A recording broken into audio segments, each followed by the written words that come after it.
नमस्कार मंडळी, तुमचं स्वागत करतो माझ्या एका नवीन व्हिडिओमध्ये.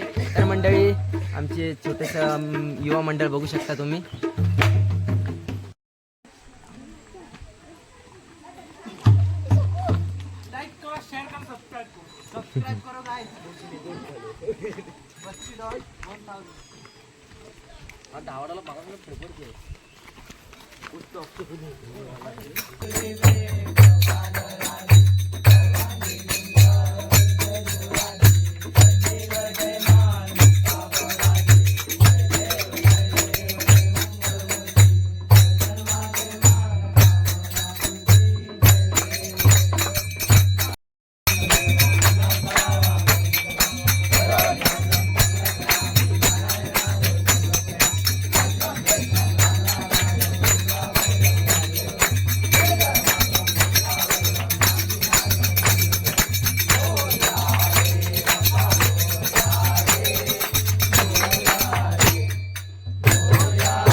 गणपती बाप्पा